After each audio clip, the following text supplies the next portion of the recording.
I speak of the one who reshaped our souls, a light from Tarim Hadramaut, who bestowed upon us answers and divine guidance. The one who makes us fall even deeper in love towards Allah and His Messenger, Muhammad sallallahu alayhi wasallam, the great teacher. In 1972, in the Hadramaut Valley, a city of scholars under communist rule, religion was the enemy. A time when religious schools were closed and religious books were burned. All religious activities were strictly monitored, and those who resisted faced severe punishment from the occupiers. Being shot was a light punishment. They tied a scholar with a rope attached to a car and dragged him as he chanted. One of their greatest scholars, the Mufti, Habib Umar bin Hafidz, was on his way to Friday prayers with his 9-year-old son. Upon arriving at the mosque, he asked his son to wait for a moment, as his father needed to report to the communist authorities. His son waited. The call to prayer echoed, and people entered the mosque. The child said to someone in front of the mosque, لم يعد أبي بعد. It was time for the Friday prayer. He was still waiting for his father. His father was never seen again after that day. His body was never found. And this is the story of the son, Habib Umar. He grew up under the care and guidance of his older brother, Habib Ali Mashhur. He then followed in his father's footsteps, reclaiming the religious knowledge that the communists who had since left Hadramaut had tried to erase. A new beginning had started. Poverty did not stop him. He moved to another city without any provisions. He found teachers who not only enlightened his mind and broadened his perspective, but also revived his heart, exemplifying the most precious thing on earth, adab. Until his intellect and knowledge were complete, his manners and character shone through.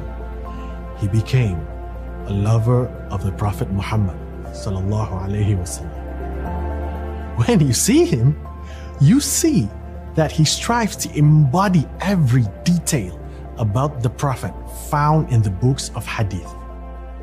His sandals, his robe, his staff, his ring, his imamah, his rida, the way he walks, his smile, his etiquette when listening to others, his manner of eating and sitting, you can see it all.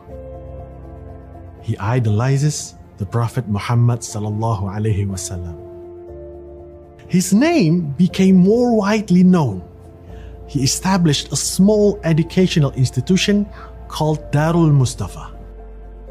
He taught a few students, nurtured them, shared his living space with them, and even ate with them. Then, when those students returned to their homelands, they spread the adab and knowledge exemplified by their teacher. In a short time, they all became great names on the face of the earth, great scholars across the globe. Even a single one of his students could have millions of followers. The sciences of fiqh, tafsir, hadith, tasawwuf, and the 4 schools of thought became his expertise. He is known for holding many sanad and ijazah for books and sciences, which are sought after by students from various countries. He has also authored various works on topics such as aqidah, fiqh, akhlak, hadith, dhikr, the seerah nabawiyyah, nahu, and mawlid. Now, thousands of students come to Darul Mustafa every year. The institution has grown larger and is recognized at an international level. Students come from Europe, America, Australia, India, Africa, Malaysia, Chechnya, Thailand, Indonesia, the United Kingdom, Saudi Arabia, and many more. And many more great names have been born from his teachings across all continents. Respected by the great scholars of the world and respected by world leaders. Wherever he goes in the world, his students are there. In 2005, he was a signatory of the Amman Message, an influential international document for world peace. And in 2007, he was a signatory at the A Common Word Between Us and You Forum. And in 2008, he also attended the International Forum, A Common Word and the Future of Muslim-Christian Engagement in London, England. Furthermore, in 2011, he participated in the Second Muslim Catholic Forum 2011 at the baptism site in Jordan.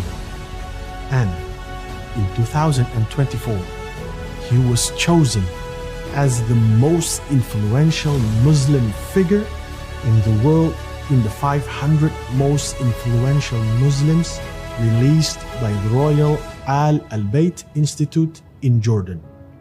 He became the most influential person without possessing wealth, an influential person without a political position, living in the remote Hadramaut Valley, which doesn't even have a full day's supply of electricity. He remains in that city, in his humble home, despite having the greatest influence on earth, a person who is deeply loved. What is quite remarkable is that he is the one who taught each of his children how to read and write from a young age. He taught them knowledge directly at home, at a time when business has distracted people from closeness and the parental duty of educating their children. He is a testament that knowledge and good manners are more valuable than money and power. He is proof that an educator who revives the heart can create a great impact. He founded the Al-Muwasalah Council, which unites Islamic scholars, ensuring that dakwah is free from political and worldly objectives. He inaugurated Al-Irth Nabawi in the Middle East, which is very influential and unites the da'wah of scholars across countries and schools of thought. He launched Nabawi TV in Indonesia, which unites scholars and addresses the Ummah's need for da'wah. This is the story of the son who turned life's hardships into motivation, and he succeeded in motivating others. He brings his knowledge to life and imparts it to others. He revives his heart and helps others revive their hearts.